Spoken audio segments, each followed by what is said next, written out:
7:03. Okay. All right. So we have some appointments to talk about to start off the meeting tonight.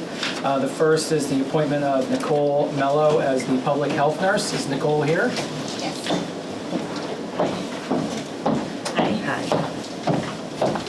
Hi. And I don't know, Chris, if you just wanted to do a quick introduction. And Sure, this is Nicole Mello. She is the newest member of our office for the public health nurse position.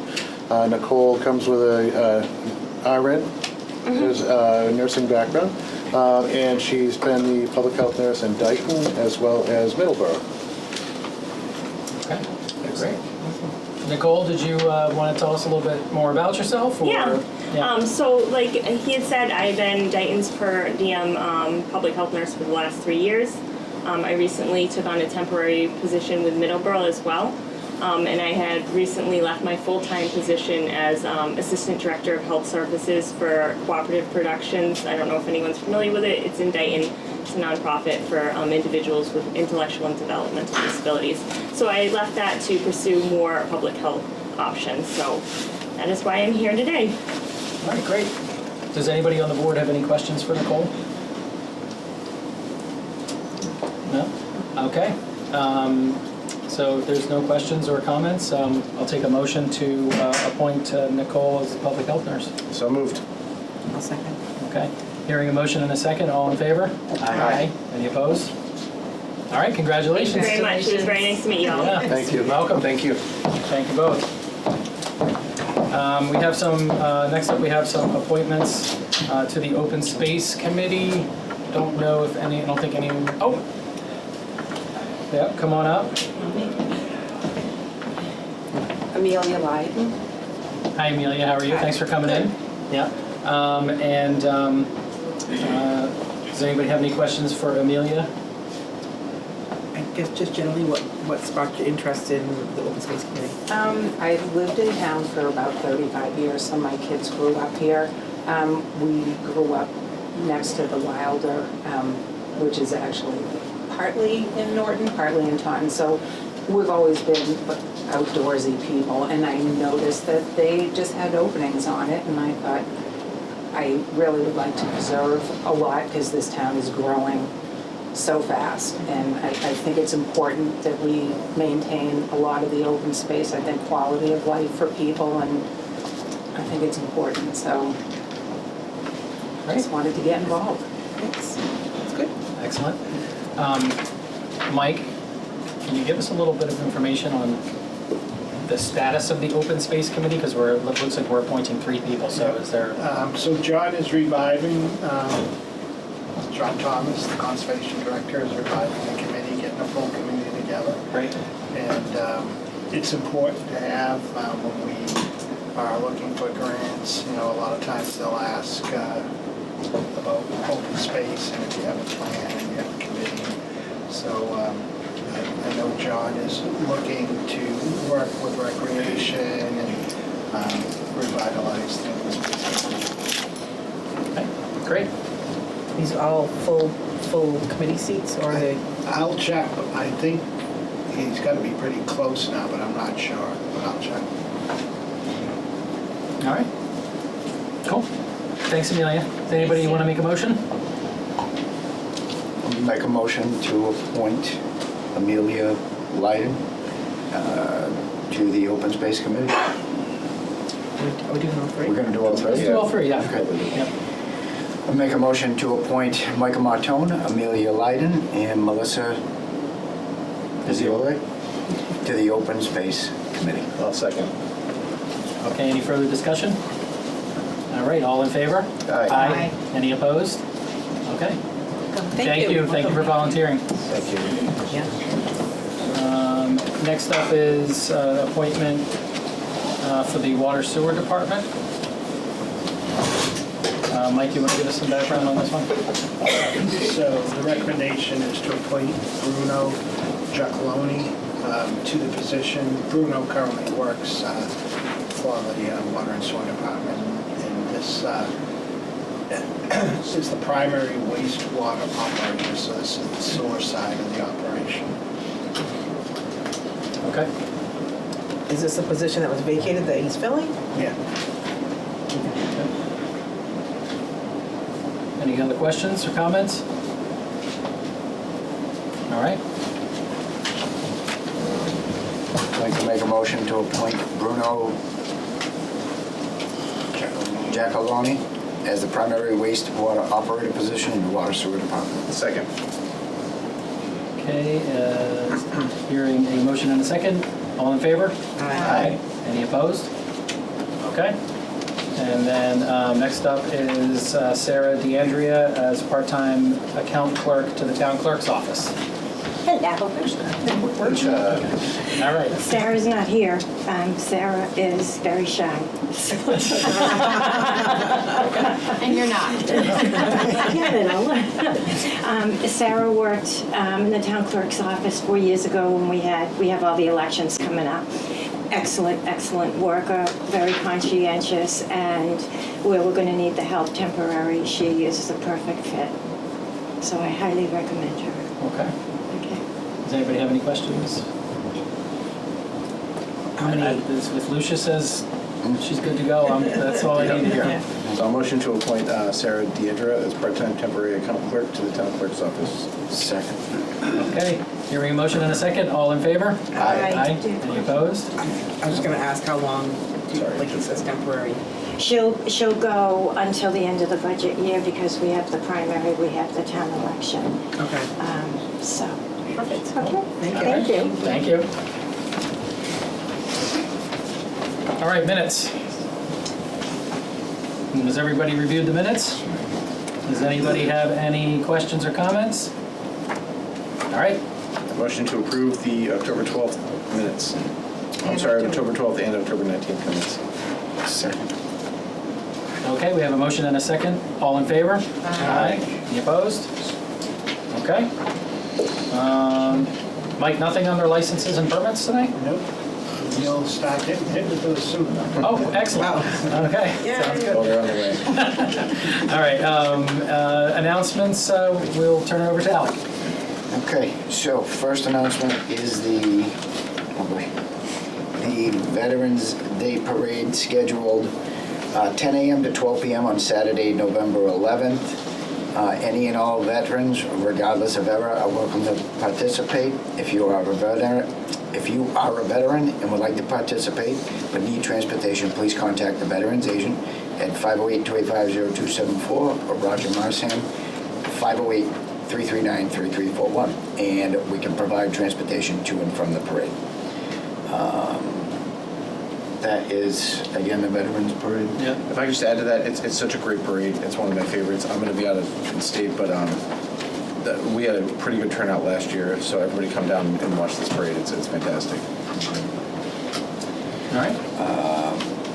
So then we have the Town Hall hours and observance of Veterans Day. It closes at 4:30 on Thursday, November 9th, and closed on Friday, November 10th. Okay. And then we have, let's see, I'm going to read the Do you have the, from do you have the toy drive thing? I do. Okay, I'll do that first. Yep. Okay, so we have the Norton Community Holiday Toy Drive, sponsored by the NHS Math Honor Society, Norton Police, and C2 Foundation in memory of Tommy Peterson. Accepting donations on Saturday, November 25th. Drop-off locations and times are at the Henry A. Yale School driveway, 9:30 to 12:30 p.m. Bog Iron Brewing, 1:30 to close. Looking for donations of any unwrapped toys for local children and gift cards for teens in our community. Toys may also be dropped off at the police station, Bog Iron, or any of the 5 schools in the weeks leading up to the collection event. For more information, you can email info@thec2foundation.com.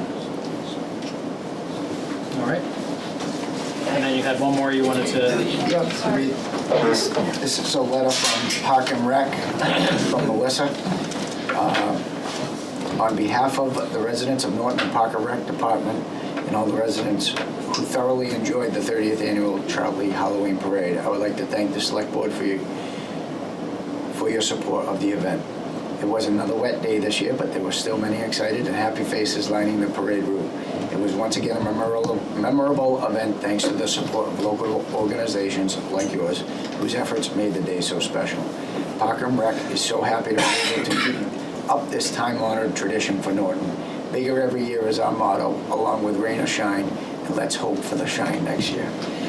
Excuse me. Thank you so much for your support of the Chartley Halloween Parade. Best wishes, Melissa. And I think Melissa did a phenomenal job getting this year, as she always does.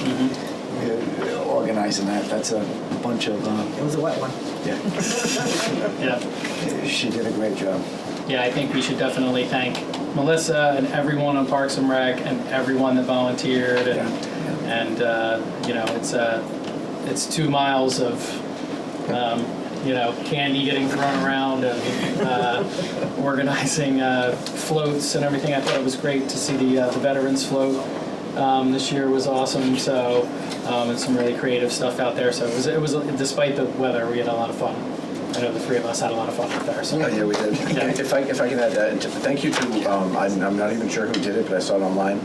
Some people, I guess, walked behind the parade and picked up all the extra candy and the trash. Thank you to whoever that was. That was above and beyond. We all appreciate it. Yeah, it was messy out there, so I'm sure there was a lot of candy getting left in puddles. But no, great event, and you know, can't wait for next year. And you three looked great. I thought Steve stole the show with Hagrid, I gotta say. Yeah, at least the kids thought anyway, because I was getting no attention. Steve was getting all the it's Hagrid, it's Hagrid. So it was great. Yeah, come on up. Just give us your name and address, please. Kim Arena, 8 Fordham Drive.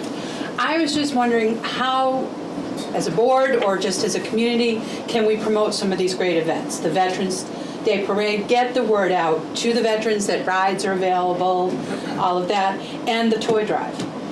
Is there a committee or somebody that's doing that, or do we reach out maybe to the high school, to any of the marketing students or programs? DECA, I know, looks for I think I'll take this. I think we're always open to any ideas to trying to improve communication.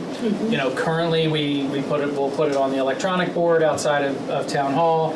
We'll put it on the Facebook pages. I know some of us have individual select board Facebook pages we'll use to try to get it out there as well. But I think we're open to really any ideas for publicizing things more. Like I never even thought about what you just said, like the idea of using, you know, marketing, you know, students or student volunteers or something like that to try to get the word out on these and any events really. Right. You know, I know like my daughter graduated high school a million years ago, it seems like, but anyhow, she was involved in DECA and was in the marketing, and when she went to college, they had the opportunity to design as a competition in groups a campaign for Fiddlehead Brewery for their spring release. And so I was wondering, who do we approach? The school committee or the business department maybe, and see if something like that could be done for town events? Yeah, I would say for town events, it would be Mike would be the primary point of contact for anything like that. And then for the schools, I would say probably Jen Dr. O'Neill, Okay. Reach out to her. And then if anything needs to come before the boards or the school committee, then they'll bring it to them. Gotcha. So if anything requires a vote or anything like that, then it could come to the board and then, you know, could go from there. So, and you can always reach out to any of us directly via email or call or Facebook Messenger, whatever, if you have ideas, and then we can bring them to each other or bring them to Mike. But we're always looking for ideas to try to improve communication from the town to the town. You know, Town hall to town to the community. Exactly. Yeah. So. All right, great. Thank you. Awesome. Thanks, Kim. Thank you. All right, so 7:15. We're a couple minutes late, but we have the tax classification hearing. Do we need to open this as a separate hearing, Mike? Yeah, okay. All right, does anybody want to make a motion to open the tax classification hearing? I'll make a motion to open the tax classification hearing. I'll second. Okay, all in favor? Aye. Any opposed? Okay, All right, I guess I'm up. You're up. Hi, everybody. Denise Ellis, Director of Assessing. We have Rick Dorney here, who is the chairperson, I guess, of the board. So tonight, it is up to the board to decide on the tax rate. So I have a presentation. If it's okay with you, I'd just like to go through it, and then we can go through the questions afterwards. Because a lot of times I find the questions are probably in the next slide. So if we could just do that. Sure, If yeah. that works for everybody. Okay. So first page just kind of goes over the assessment process, timeline, when everything's due. So it takes a whole year to get these values done. Working with our software company and all of that, doing all the inspections. And we have 5 classes that we have. We have residential that we have to vote on. Residential, open space, commercial, industrial, and personal property. So last year, we went with a split tax rate, and we went to the shift of 1.05, which is pretty much the lowest, almost the lowest that you can go. So tonight, you guys can either decide to stay at that. You can go back to a single rate, which I really don't recommend that, because if you keep going back and forth, it can really mess things up. Or you can increase the shift. And the other things that you need to do tonight is vote to whether or not you want a residential exemption, which we'll go over, a small commercial exemption, or adopt an open space discount. So first of all, We lost our connection.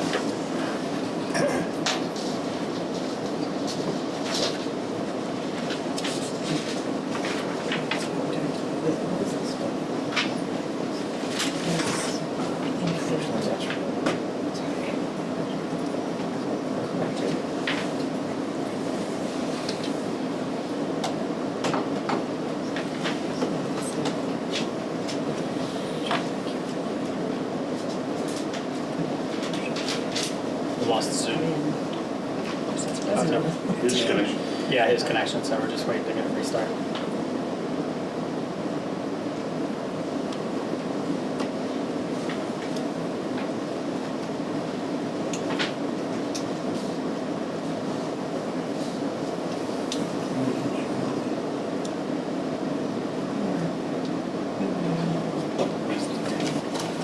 You want to? oh, just keep reading? Okay, Yes, I can do that. Even still. Okay. So the next thing, the next slide we're on is the residential, minimum residential factor. Yep. So 1 is a single tax rate. Higher than 1 will, be a split tax rate. So I just want to clarify that when you shift it, it doesn't bring in more revenue to the town. It's only shifting the burden to the commercial, industrial, personal property. A lot of people think that would bring in more money, but it doesn't. If only it were so easy. I know, only if it was that, right? That would be nice. New growth. So we had new growth was certified by the state on September 21st. And that new growth is 748,786. And out of that, for real estate was 356,200, mostly single families, things like that. Commercial was 35,948. And industrial was 156,440. Personal property went up, that's 200,198. So all that together is 748,786 for new growth. And just did the slide, which is, it just gives you an idea over the last, 7 years of the historical new growth and what it's doing. And it's been pretty steady the last few years, couple of bumps up and down, but. Okay, property assessment. When we're doing the property assessments, we use arm's length sales. And that's what we use to establish the 2024 assessments. We're always 2 years behind on the sales, so we use the sales from 2022 because it takes a full year for us to get all the values in. And Mass General Law requires us to come somewhere between 90 and 110%, and we came in at 96.4 this year. We usually try to stay around the 95, 96. We don't like to do it too high. So property assessment, happens at the actual sale price, not... Pretty much. So we do mass appraisal. So we're looking at all the sales, so like from 22. We're looking at all those sales. We're looking at what neighborhoods they're in, the style of the house, the size, whatever factors they might have. And we're looking at all those, and that's where we're coming up with the values. You know, some neighborhoods are different than others, so we have to be careful of that. Some neighborhoods might increase more than other neighborhoods, especially with condominium complexes. Some might go up, some might go down, so it's different. So yeah, it's based off of the sale prices. This next slide just gives us, this is what is called the LA4. It was what we have to fill out when we send it in to the state. It tells us how many residential properties we have. For instance, on the first line where it says 101, those are all our single-family homes, which we have 4,478 of those. And then it gives you the value. It gives you the value of each class, and then the total value down the bottom. And on the right-hand side, we have, we start off with the FY23 levy limit. Then where you see FY23 amended growth, that's a negative. What happens is when we go out to do inspections, sales inspections, or actually COs, I take that back. When we go out to do the COs for new construction, if for some reason somebody doesn't let us in, it's a guessing game what's in there because the plans usually change. A lot of times they do. And we have to go in and see the quality of the construction. Is the second floor finished? Is the basement finished? And the plans might say they are finished, but they might not be, but the owners don't let us in. And that's what happened with this one. That's why we have a negative, because that was given new growth back in 23, but the owner didn't let us in, so I had to go out and make adjustments. So I had to bring the value down because they didn't end up having a finished basement. So that's why it's really important for us to get in there, to get into the houses and get everything assessed the correct way.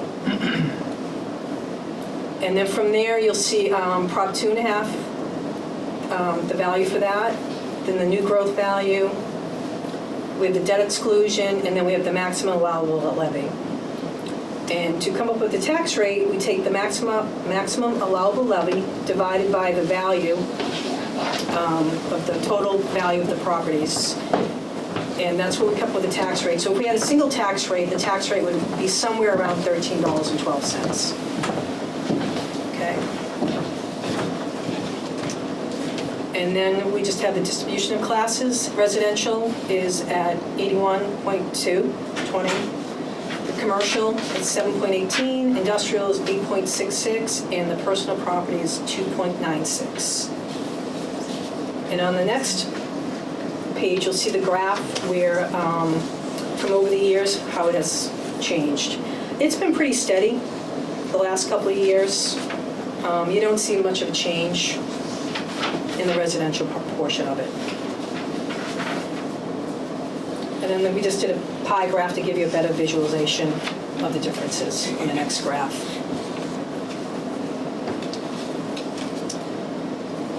And then on this graph, it's all the average assessments from 2017 to current.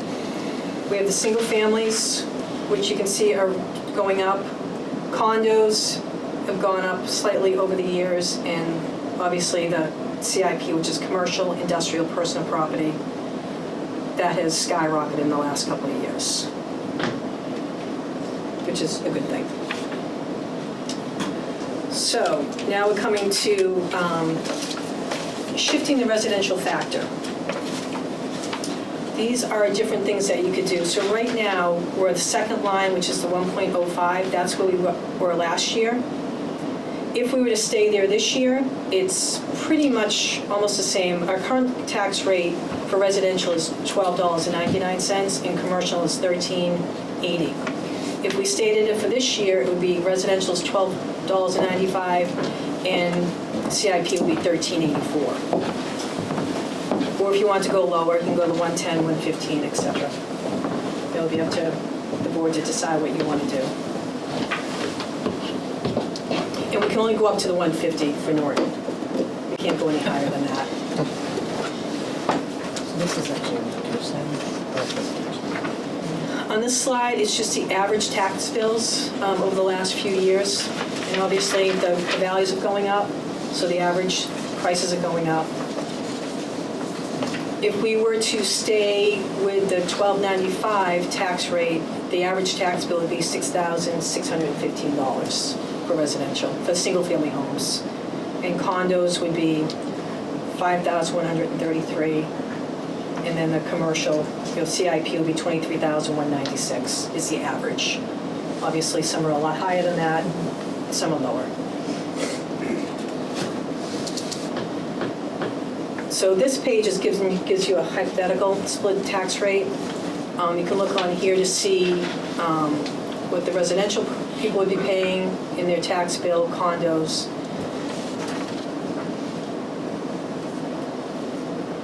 For all the different shifts. Anybody have any questions on that? We're at the 1.05 right Right now we're at 1.05, but our tax rate's a little bit higher from last year. We're at $12.99. Yeah. So this year would be $12.95. So pretty much the same if you stayed there, or you could adjust it.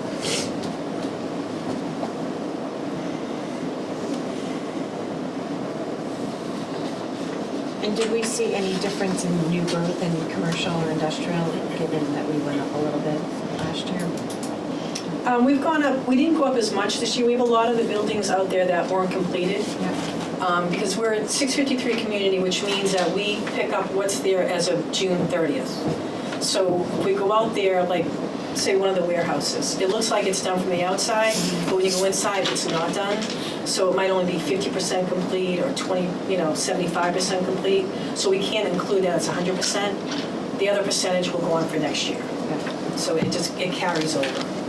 So that's why you don't see industrial going up as much as you think it would. A lot of the things aren't completed. I guess I'm just asking, like, since we went up a little bit, and did we see any repercussions of that, or was it just sort of... What, from the tax rate last year? You mean, no, we didn't get any backlash or anything? No, not really. Just more so on the assessments for the industrial, but not for the tax rate itself. Yeah. Not that anybody notified us anyway or called about it. No, that's good. So. And then I just included the tax rates for the surrounding towns. Everybody does have a split tax rate. Easton did vote on a split tax rate last year. They were the only ones besides us in the area that didn't have one. They now have one. So I guess we're all on the same page. And then I give you a list of the top 10 taxpayers, which have changed this year for different reasons. The Leonard Street is new. The electric companies, they went up in value a lot, so they raised. So the Leonard Street, where it says Leonard Street B5 owner, are those are the businesses that are in there? Yeah, so at 19 Leonard Street. Yeah. So the address beside it, that's the business owner. Gotcha. So that would be Home Depot or. Yeah, so Wayfair, not in this whoever it particular building. Yeah. I think Wayfair might be in one of these. Is that 15 or 19? I'm not sure which Yeah. one they're in.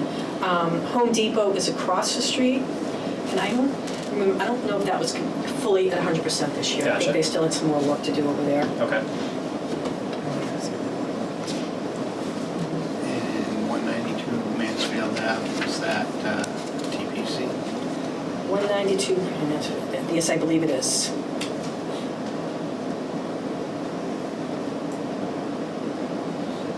Any other questions on that?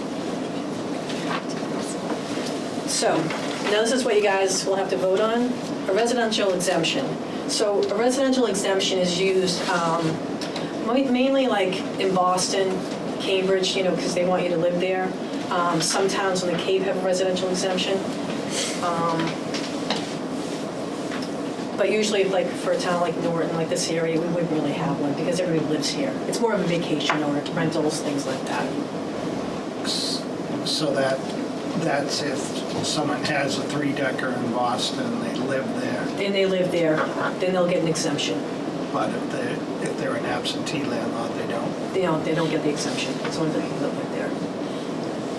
Same on the Cape, they have to live there year-round. And I think there's only, I looked at it today, I think there's only 4 or 5 towns on the Cape that have it. And those people have to live there full year-round.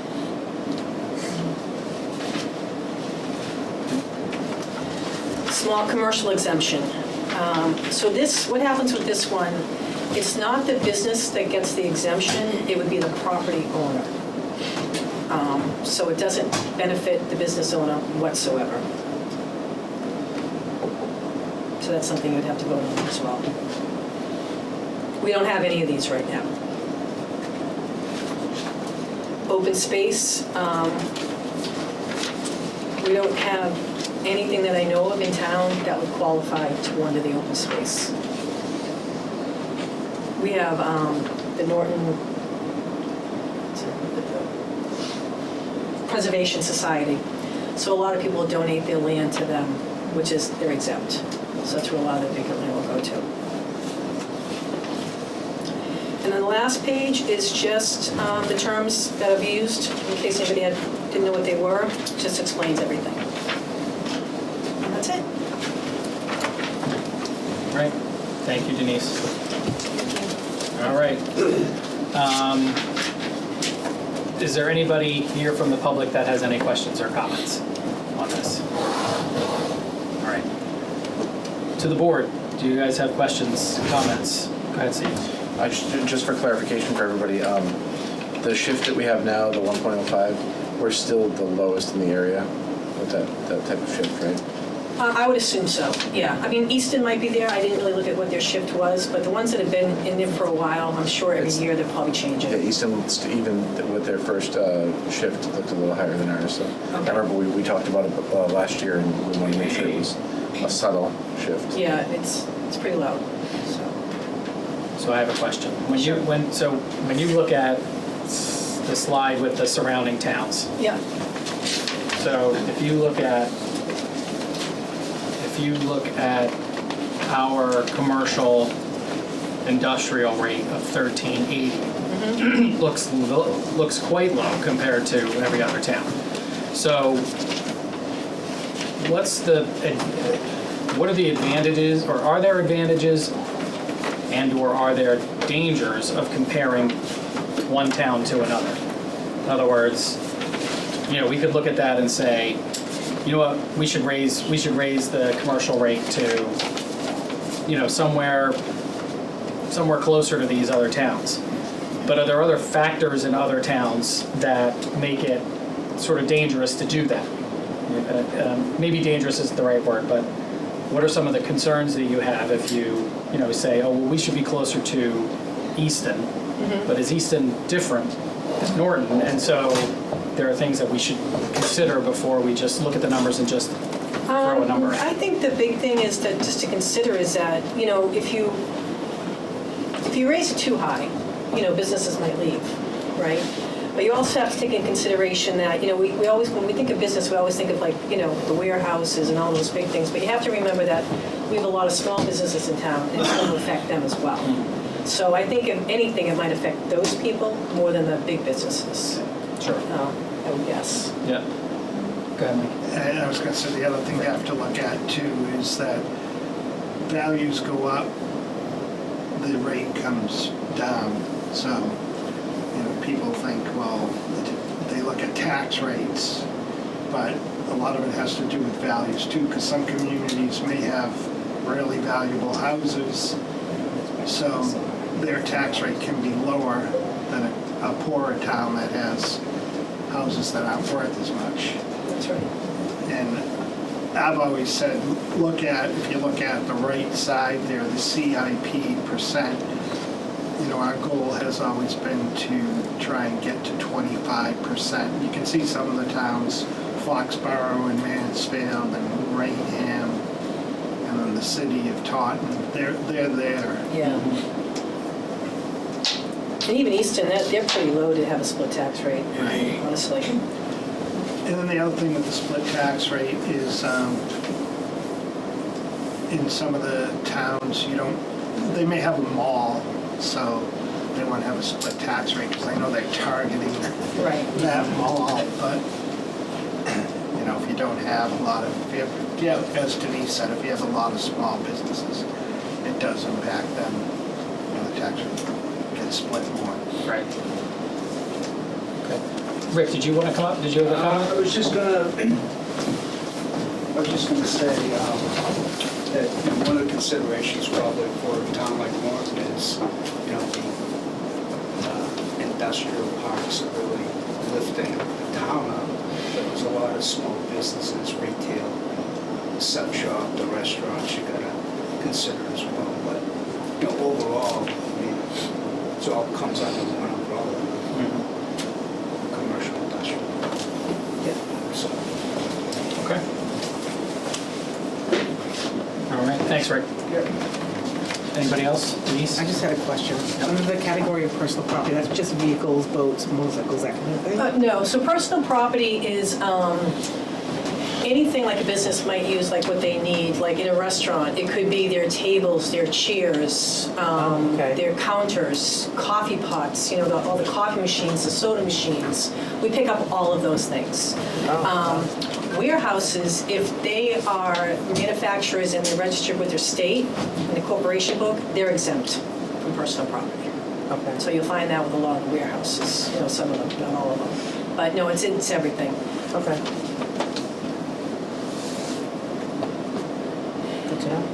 I was like, we have a lot of motorcycles and cars in the town. Yeah, so that would fall under like excise. That's under the excise. Oh, so But they're even not like personal with- property?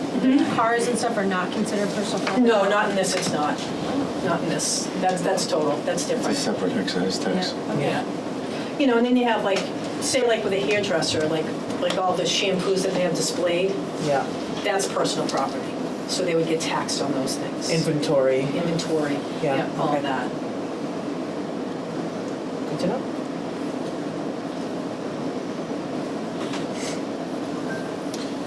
So we can close the public hearing. Does anybody have any other questions or comments? We have to vote. Yeah, all right, so we need to, let's take care of the split tax rate first. Do we So, have to close the hearing first and then vote? You don't have to. Whatever's easier. I'm fine. yeah, why don't we do it all in the public hearing and then we'll close it when we're done do that. So what are your thoughts? I mean, we need to talk this out, figure out what we want to do. Do we want to keep it the same? Do we want to shift more of the burden to commercial to kind of get what Mike's saying, closer to 25% over time, or go see? My personal thought would be to keep it as it is, at least for this year. We get a couple years of data to figure out if we're doing the right thing and we're moving in the right direction. So that would be my perspective. Yeah, I agree. And you also have just the uncertainty of everything going on. I think it'd be kind of crazy to change things up too much. Yeah. I'd be in favor of keeping it the same as well. I think people are still just kind of rebounding from the COVID. The COVID years. Alec? On top of that, these new parks, the businesses that have come into town as of recent is because of low cost of doing business compared to the other surrounding towns.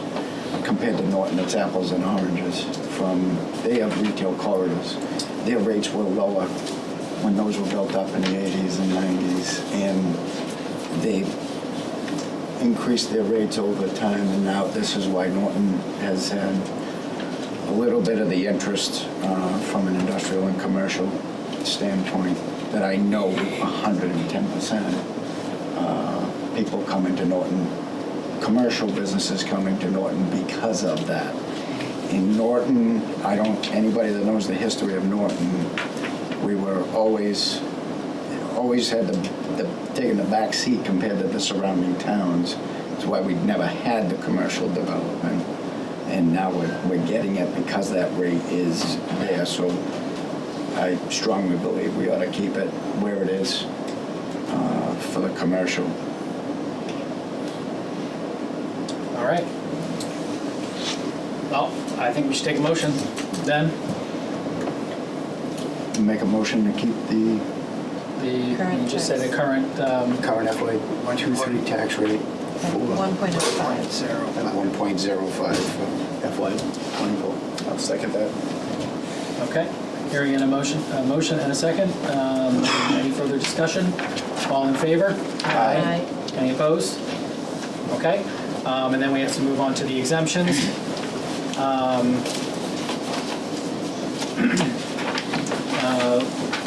So we have to do these in the affirmative, right, Mike? Yes, vote against. We'll make it in the affirmative and then vote against it if you want to vote against it. Okay. All right. I mean, I don't think any of these really make sense for Norton. So This is the part of the process we have to do for the state. right. Yeah, we'll take a motion. We'll just go through the three, the two exemptions, and then the other is called the open space discount. Is that correct? Yep. Okay. Take motions on those. We have to do it in the affirmative and then vote no if we don't want it. Correct. So I'll make a motion to approve the residential exemption. Okay. And do we have a second? And Meg seconds. Hearing a motion and a second, all in favor? Okay. Any opposed? Nay. Nay. Nay. Nay. That's everybody? Nay. All right, so the residential exemption is defeated. Okay, All right? perfect. So I'll make a motion to approve the small commercial exemption. Okay. Second. All right, hearing a motion and a second. Any in favor? Any opposed? Nay. All right. And I'll make a motion to approve the open space discount. Second. Okay, we have a motion and a second. Any in favor? Any opposed? Nay. All right, that's everything. Thanks so much. All right. Think about it. Thank you, Denise. So I'll motion to close the tax classification hearing. Okay, Second. okay, hearing a motion and a second to close the tax classification hearing. All in favor? Aye. All right. Thank you, Denise. Thank Thank you. And thanks, everybody. Thanks, Rick, as well. Yep, appreciate it. All right. Next up, we have the discussion of upcoming elections with Lucia. Come on back up. Back up. Okay, first thing I'd like to do if we can is set the date for the next town election in April. I know it's a little bit earlier than usual, but we've already started our stuff for the presidential primary in March, and we're getting pretty busy. So I've got, looking at the calendar for April 2024, Patriots Day, the weekend falls the 12th, 13th, 14th, 15th. So Saturday, Sunday, Monday, and then the kids are on vacation. So that kind of checks off the 20th. So basically what we have available is the 6th and the 27th. And I'm sorry, this is for the town election? Yes. I mean, I think we've been pretty much doing it at the end of the month, so, I'd appreciate that only for the work that, yeah. you know, sooner the primary's out. I was going to push earlier. Go ahead, we'll do it. And I know you'd get it done too, but So we're looking at the 27th, Saturday the 27th? But that would be if people would be coming back from school vacation, just, No, they'll be week back on the before. 20th, the week before. oh, they come back the week before. Yeah, they'll Okay. come back on the week before. Okay. Okay, and if we set the hours, What works for you? well, I was thinking along the lines of 8 to 5. I don't know, I know there's been controversy at 7 a.m. to 8 p.m., but I truly feel on a Saturday, it dies down on a Saturday at 3 o'clock at start. So, it's your decision. Can we just make sure too that there's no soccer?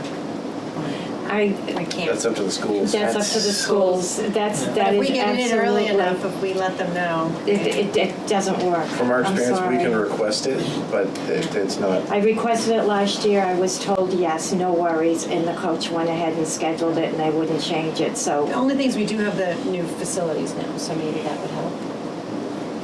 Right? The new, Sure. the new, I think it'll be all right. Practice.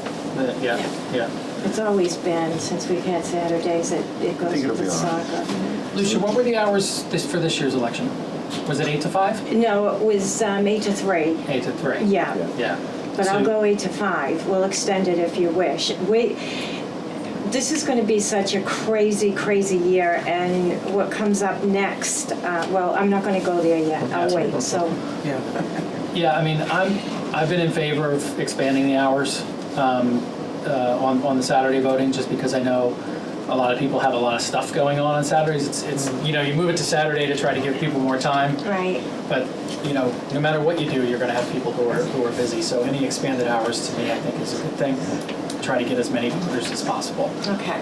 But you know, that's obviously we'll talk about it. So We have mail-in voting, we Mail-in have voting, early voting. Yeah. There's a bunch of options. But not for the town election. Yes, Yeah. there is. All Yeah, options, for the town yes. election. And between Yeah. 3 and 5, I can't remember what year it was, 2 years ago, between 3 and 5, there was just a handful of people, so. It quieted it down. I would say at least 8 to 5. I'm with you. Like, I'm okay with you. the more access, the better for me. yeah, I don't think we need to go 7 to 8 Right. on a weekend. I think that's a lot. I mean, it's you your know. decision, but I don't, my opinion is that it dies at 3. Yeah. When in the past, and I don't know, people, I think, go out on Saturday nights, or, I don't know. Yeah. I All don't right. know. All right, so we'll do April 27th. Yeah. We'll take a motion to have the town election on April 27th at the hours of 8 to 5. Does that sound good? Yeah, I'll so move. Okay, so moved. Do we have a second? Okay, all in favor? Aye. Any opposed? All right, one down, Lucia. One down, here comes the big one. Home stretch here. All right, the next one is based on, I've done a charter class. It's based on mail-in voting, and I'll explain to you exactly what's going to happen on January 5th. Thank you.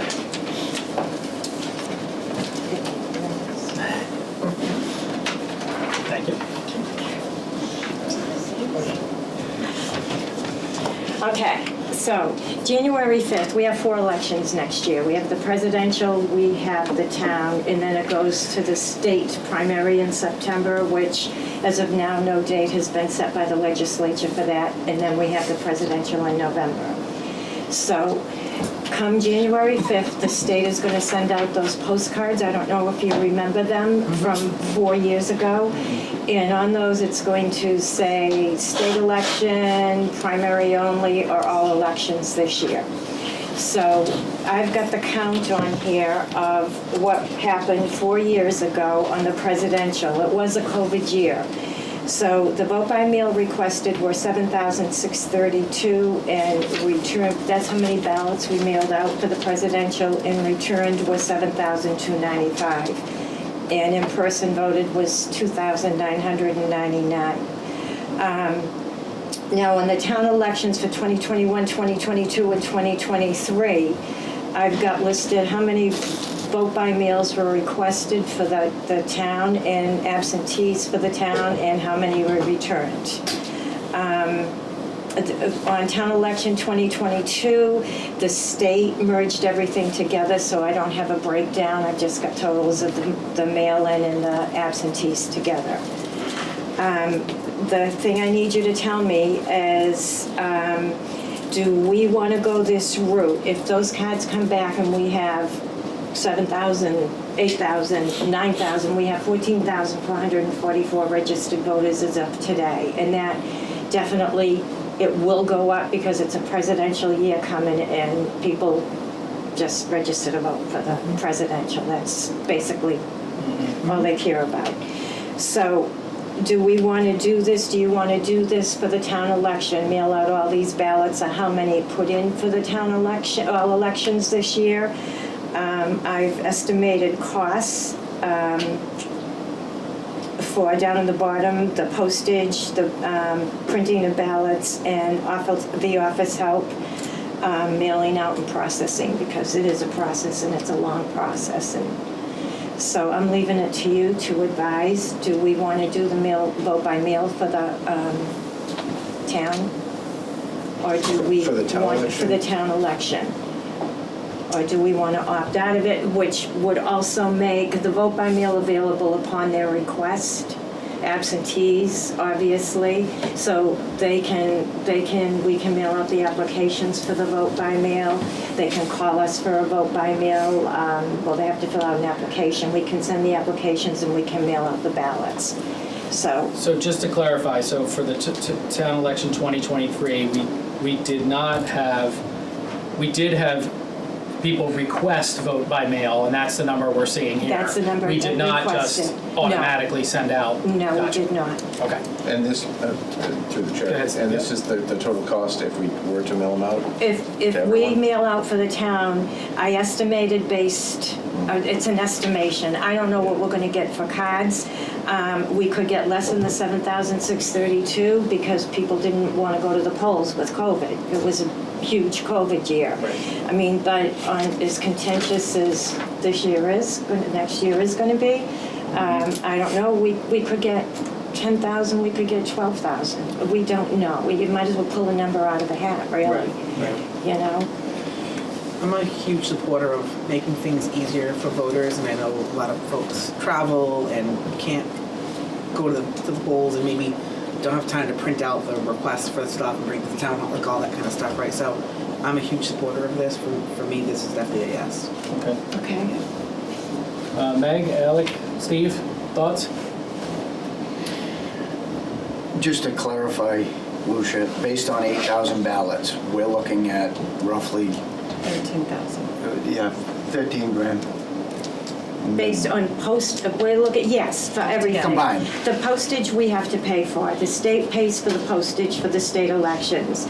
But on the postage, for the town elections, we are responsible for that. So that's what I've based on everything on 8,000 ballots. I don't know if it's going to be more. I don't know if it's going to be less. But the postage alone is $5,840. And that's at the ballot being mailed out at 72 cents per ballot. But their state is also talking that the costs are going to go higher. Penny, 2 pennies, I don't know. So just my question, the request is for the town election, not for the primary or? No, presidential? no, they pay everything except for the ballot machines, the coding of the cards for the ballot machines and all the maintenance on all the machines, but they pay for their ballots. We don't pay for the ballots for any state elections. They pay for everything.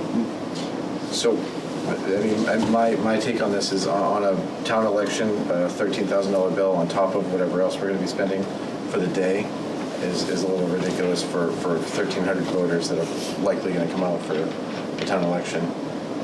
That's just my take on it. For me, the money doesn't bother me, because I think that you'll get more than what we typically get to show up if you have the option for mail-in ballots. And we've certainly not had an issue spending money on other stuff that we thought was important. For me, this is one of the most important functions of a town government, is giving people the ability to vote and have their voices heard. So, Well, everyone has their ability to vote. Everyone can request a mail-in ballot. This is just about sending them out preemptively. right. And to me, that's a waste of money. I have to agree with Steve on, everyone knows that they can request a mail-in ballot, get it, mail it in a timely fashion. If you care about it, you care about voting enough, you're either going to show up or request a mail-in ballot, in my opinion. That's a lot of money, every year. I think for a town election. Lucia, have we ever done that? Sent No, out? the first time, the select board 4 years ago opted out of it. They opted out of that and that's when they started, was Yeah. in 2020. So we've never sent out ballots for a town election. Oh, only if many, I'm sorry, I'm so Yeah, sorry. yeah. Not in this way based on the cards. Right. We make it available. It's available. It's put out there, and that they can get their applications, and Right. I leave it, put it in the ballot box. You can email them to us, and you can even send an email requesting a ballot for the town election. That's good enough. We have to do it. Okay. But as far as a huge mass mailing for town election, we've never done it. And there's no way to piggyback onto the state since they're already doing it? We're gonna do it the same day, probably. Please, actually, 2 years ago, some of the town clerks used them because they had leftovers, because from before when the state, the postage paid, and they took a fit. So, The state did? state did, Oh. yeah. Lucia, I'm going to put you on the spot a little bit. Go ahead. So if we were to send out, just in your opinion, if we were to send out cards to everyone for the town election, The state's going to send them.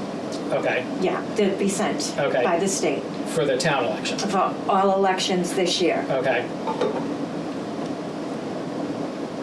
Okay, so they'll have the option on that to choose, Yeah. okay?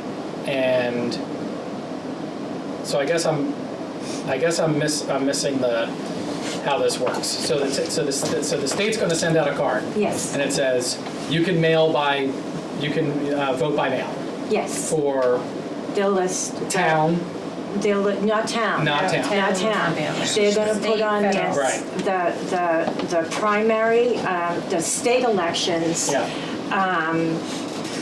No primaries or primary only okay, in all elections. Did I say that? So a lot of people just, they don't want primaries, so Yeah. they'll check off, I don't want a primary ballot. But for those who put all elections this year, then they will get the ballots.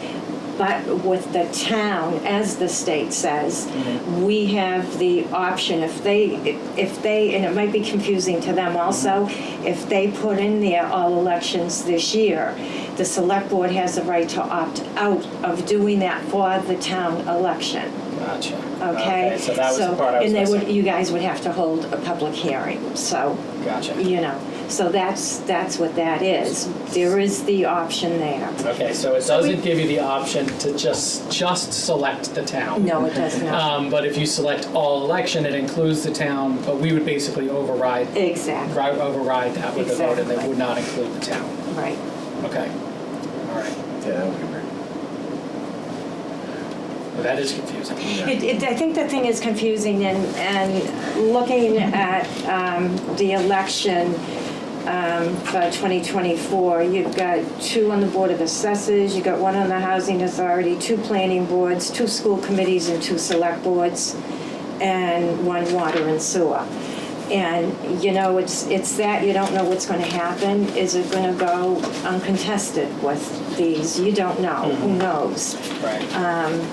And then you spent $13,000, and it's like, it's been, but I don't, you could get all of them back. I don't know.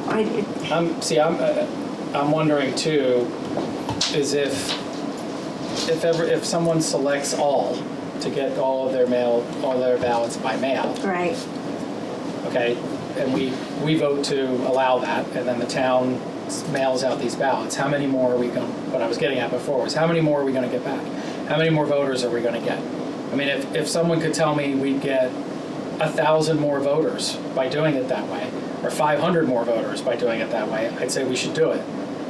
But there's no way to know the answer to that question. Yeah. You could do all this, send them all out to everybody, and you still get 1,300 people who show up. I mean, I can't tell how many times I've heard people say that they forgot about the election or didn't know about the election, and then the process to request it, the town hall closes too early, or they can't get there in time. Well, and we they have the ballot box out there. We have the ballot box out With the there. request form. The request They can form. email now. They can You email get it now. online. They can, Yeah. they're on the town website, they're on the town clerk's website. They can do that if they can call us and say, I want a ballot, the application gets mailed right out. I've always put out there also that the ballot box is unlocked, drop your ballots or your requests into the ballot box after hours. And I will just say that I know people that have not voted because it came up too quick and they didn't realize it and didn't go through that process or thought it was too cumbersome or whatever and just didn't do it. okay. I can say from personal experience, my daughter was out of state during the last town election. It took her all of 15 seconds to request a mail-in ballot, and she got it and mailed in her ballot. I mean, it's literally the easiest thing So to maybe, do. so maybe it is more about, again, Communication. another tutorial on, the key points, like, here's, now that we have the date of the town election's April 30th, and we just sort of keep reiterating, get your vote in, or get your ballot in. This is where that marketing class will come in. With them. Yeah, that's the thing, is like, I'm sort of torn between, I want to encourage as much voting as possible, and our voting numbers are frankly ridiculously low and embarrassingly low. Yeah. And so I think, if I'm recalling the same conversation from last year, I was thinking the same thing, which is, I'd like to try to encourage as many people to vote as possible, and if this is something that helps people vote, the cost is what the cost is. I don't know if I necessarily, want to test it out and see. The only way we'll know what kind of response we get is if we do it one year, right, and see what kind of response we get. But I'm almost of the mind of, if we're missing out on 500 or 1,000 people voting because of this, we have to think about that. But maybe not the year when there's so many other things going on that's going to confuse everyone anyway. And so maybe we just do some kind of targeted campaign just for town election and keep the focus on that, because it's going to get really confusing. Yeah. See, this happens every 2 years with the state elections. Every 2 years is the Senate and the rep election. Yeah. So they don't do anything on those elections. The state doesn't. It's on the big elections coming up that they get those postcards out. Yeah. So Yeah. that's it. And then every other year after that, life goes on as normal. And I voted absentee in the last election because I was out of state.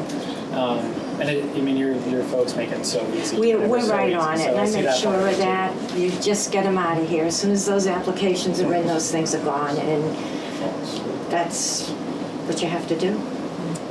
All right, so what are we voting on here?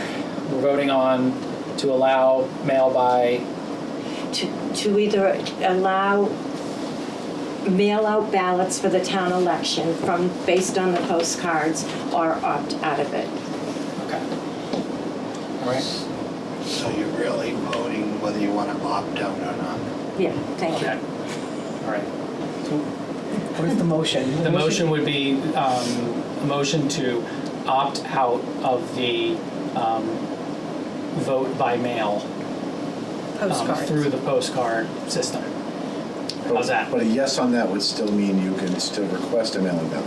Oh my God, Okay. yes. Okay, Oh, yes. I want to make Oh, sure yeah. everybody's clear. You're going to be able to come into town hall, you're going to still be able to request it by mail, and we'll get them out. Oh, yeah. It's just basically saying we're going to opt out of that, of the state's system for Exactly. mailing out ballots Yes. For the town election. for the town. For the town. Okay, so if that's the case, then so moved. All right. Second. All right, so we have a motion and a second to opt out of the state's postcard mail-in ballot system. Yes. Okay, For town election. for the town election. Can't do it on the state. All right, so all in favor? Aye. Okay, any opposed? Nay? Nay. Okay, passes 3-2, so we're opting out. Okay. All right? All right. Thank you very All right, much. thanks. Thank you for your time. All right, Good seeing you. that's it? I thought there was going to be more. No, I think that's all. We got the Okay. date set, and I think all is good. All right. We're all good. Well, thank you again. We Have a appreciate nice it. holiday. Thank you. Thank you. All right. I'm done now, right? Yeah, that's not bad. All right. Mike, you awake over there? Just All right. for the mic. Yeah, so next up is a discussion on the Hazard Mitigation Task Force. So this is a task force, we have a consultant we're working with to develop our hazard mitigation plan. And once we have that in place, we'll have better chance of obtaining grant money for things like such as dam repair, dam removal. The meetings with the consultant are by Zoom, and once a month, usually in the morning, and on a weekday in the morning. And the consultant asked if someone from the select board would want to be on the committee. Okay. I can think of no one better than Alec Rich for this. He's right in your sandbox. I will nominate Alec Rich to be the select board representative of the Hazard Mitigation Task Force. I'll second. Okay, hearing a motion and a second, all in favor? Aye. Any opposed? Congratulations, Alec. We didn't ask him if he wanted it. No, it's very quiet over there. Too late. All right, next up, Mike, discussion on marijuana licensing and application fees. Yeah, we were just talking about this this week, and I don't even know if we can do this, so I just wanted to bring it up and then maybe see if town council can let us know. So, say someone has a package store, all alcohol package store license. Every year to renew that license, it's $1,430 or something like that. So, I don't understand why when a marijuana facility couldn't follow the same thing. When they get licensed, they should have to pay. One, definitely what we can do is when someone applies, they should pay an application fee of $75 that we charge, most people. But I want to find out from council if we can charge a permit renewal fee. So my question on the renewals for the alcohol licenses, what does that $1,400 go to? I know the answer, I just want to. So that would cover any costs that Jen has to do and the license itself, preparing the license, inspections from the different departments that have to inspect. And What would you say the average, something like that, $1,400 or something, give or take? $1,000 for an alcohol establishment? in Norton, Yeah. it's all the same. No, it's all the same. They're all 1,430 Okay. for all alcohol. All right. Yeah, I think it's worth looking into. Yeah, me too. Yeah. All right. And I know the answer's probably going to be no. Well, it'll be no, then yes, then no, then yes, then no. Yeah, depending on. Yeah. All right, and then update on the HCA negotiations. So we had a conference call with the attorney, our attorney, on Tuesday. And what was interesting, the day before the regulations were finally approved by the Cannabis Control Commission, one of the ones I found interesting was, so the way the regulations are, when it comes to mitigation fees, we can't get money from a facility in advance. So if we have expenses during this year, we have to document them all, and then next year we can bill them for it. Now, if they don't agree with what we bill, they can appeal to the Cannabis Control Commission, but we have no appeal at all. So the companies can go to the CCC appealing something, but we can't appeal anything. Very interesting. There was an email from Renee too, Mike. I don't know if you saw that. I didn't see that. Oh, okay. I think it was an update on the meeting. Yeah. Yeah. And for the record, who ended up going? Was it Denise and Steve? So Denise and Steve were there observing as well. So based on those regulations that were approved Monday, the attorney is working on finalizing. Changes based on that. Yeah. Yeah, I was gonna say that was the update. Is they're finishing the red lines to get back to them. Yeah. Yeah. So I'm going to be me on this one and say, do we have a time frame as to when this is going to be, when the new draft is going to be sent to the? I know, I'm trying to think, because I know it wasn't mentioned in the meeting. I know the attorney for the applicant is It's away. us that's redlining it right now. It's on our. It's on Us that's redlining it right now. Yeah. Okay. Correct. Yeah. So I know there was some moving of paragraphs and stuff, so I'm sure there's a lot of like just double checking to make sure things are cleaned up, and there was some follow-ups, I think, for town council. I think Renee might have had some follow-ups as well, so I would anticipate it not to be too much longer, but yeah, it takes a little while to kind of make sure that you're crossing your T's and dotting your How I's. did Yeah, the, I'm I'm sorry, how did, I haven't looked at it yet, so how did the final approval of the regs compare to the draft regs? There were some differences. Yeah. Okay. Mostly, I think, in how the money flowed was handled in that CCC part that Michael just talked about, the appeal. Okay. Yeah, and previously, they would have to give say it's 35,000. They'd have to give the town 35,000. We'd hold on to that money and use that towards any expenses. Now we have to pay the expenses as a town and then bill them at the end of the year. So that was a big change. And I was just gonna say, and it's the year starts when they get their license, so Yeah.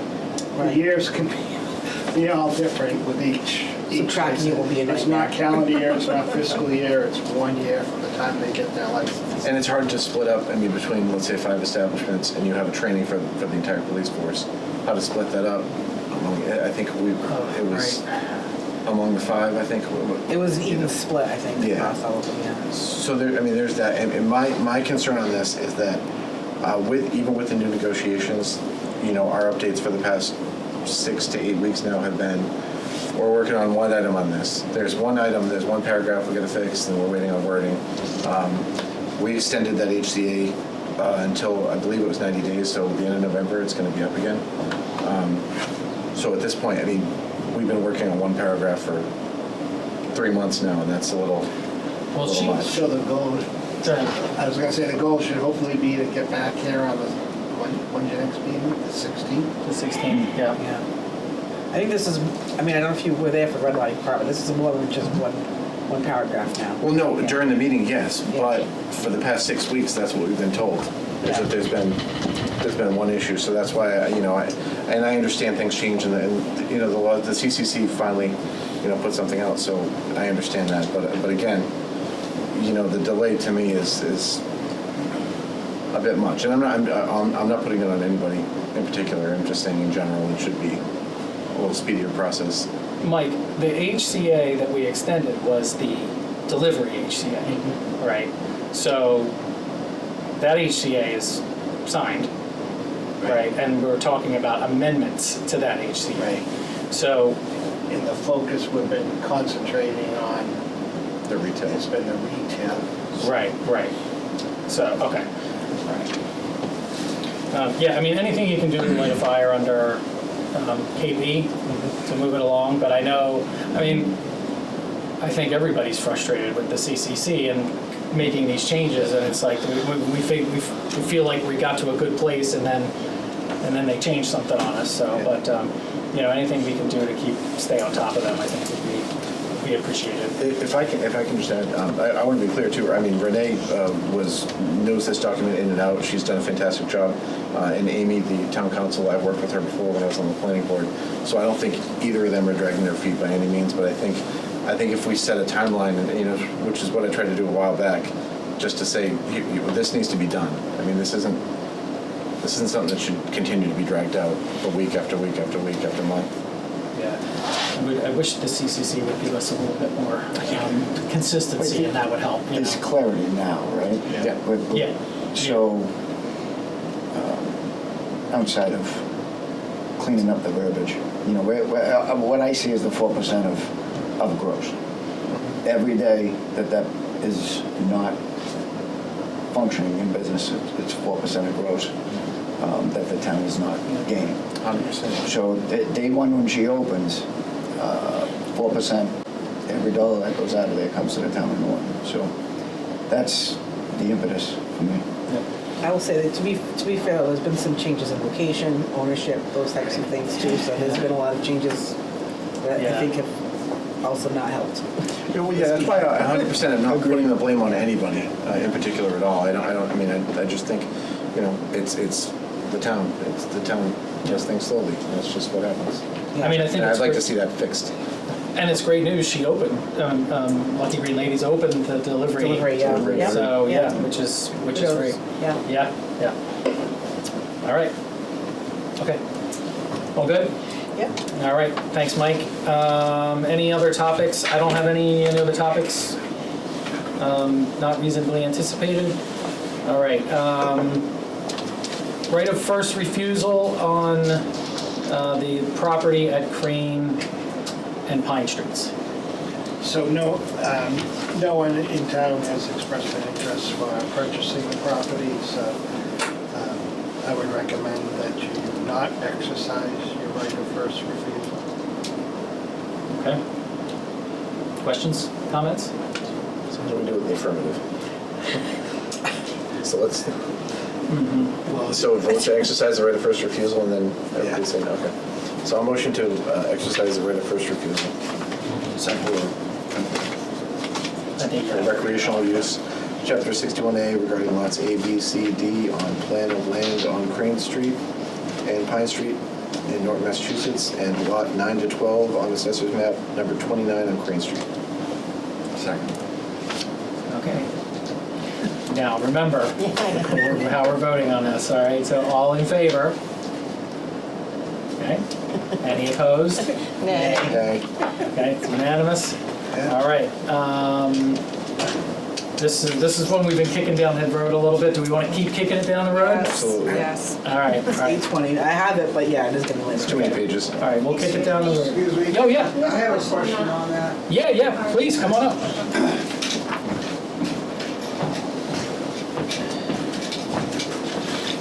Just give us your name and address, please. Francis Riley, 174 Pine Street. We're the family that owns the property. Once you get the first, you're refusing to pay, you don't want to pay, buy the property.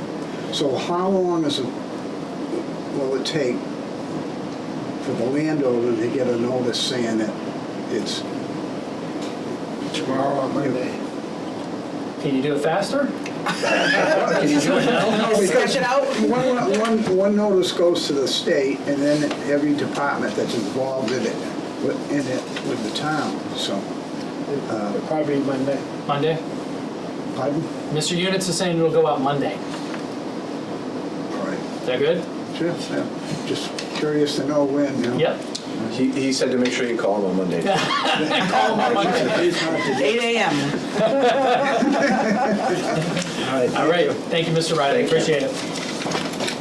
All right, I'm extremely excited to get to the update on the Select Board's fiscal year 23 town report, because I submitted a draft to the town manager for that. So yeah, I just sent it to Mike to just check some dates and facts and things to make sure I got everything right. So Get back to you Monday.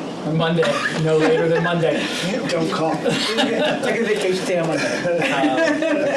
So yeah, so I got that done over the weekend. I was extremely happy about it. So, all right, and then Mike, update on grant awards. Yeah, so some of the grant awards that were, how do they, quarantined or whatever they, embargoed.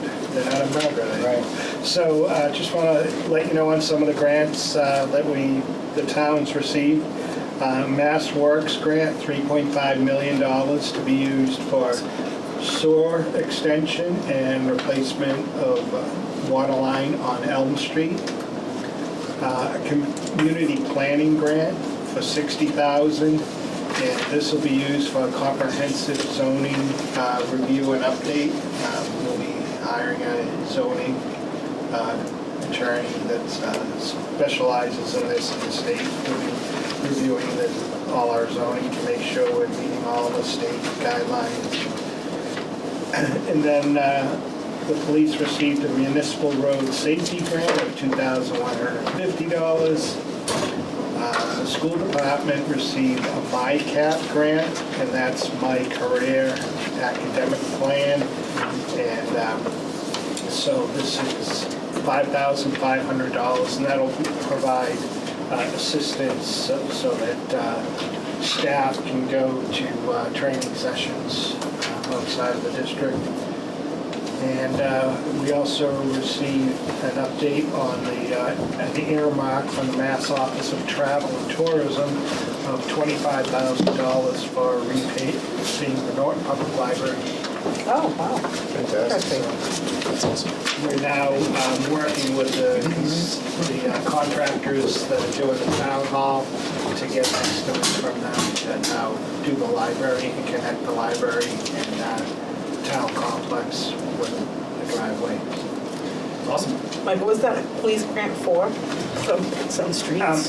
It's road safety grant, so they can use it for anything they want, whether purchasing some of those signs, the speed limit signs, or enforcement of seatbelt, making sure people are wearing their seatbelts, things like that. All right. Very cool. The wall started going up on the town hall project today, so moving along. Yep. And just one other thing I wanted to mention, that paving of the rail trail will be starting next week. Wow. Good. That's great. Yeah. And 123 is done. 123 is done.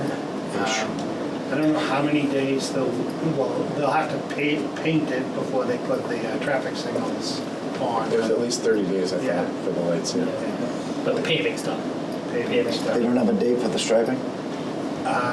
No, they had a date with the original pavement, but when everything got delayed, I'm not sure. I would hope, where the weather's going to be nice and warm this Friday and Saturday, that they get it done this weekend, but we'll see. That's great. They All right. can't make those lights working instead of just blinking. They can't activate the street light until the Striping's done. Yeah. Right. Right. I remember Just that wanted was to the get case that when out, they put it yeah. in Leonard Street. Yeah. Yeah. All right.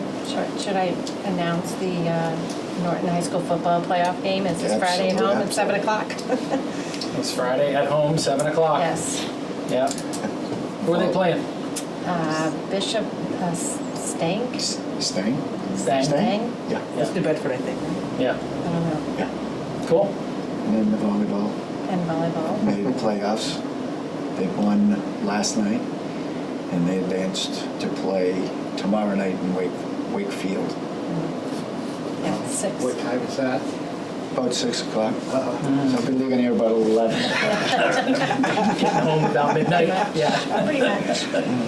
All right. Well, good luck to all the sports teams in their playoffs. Does anybody else have anything in the report and mail section?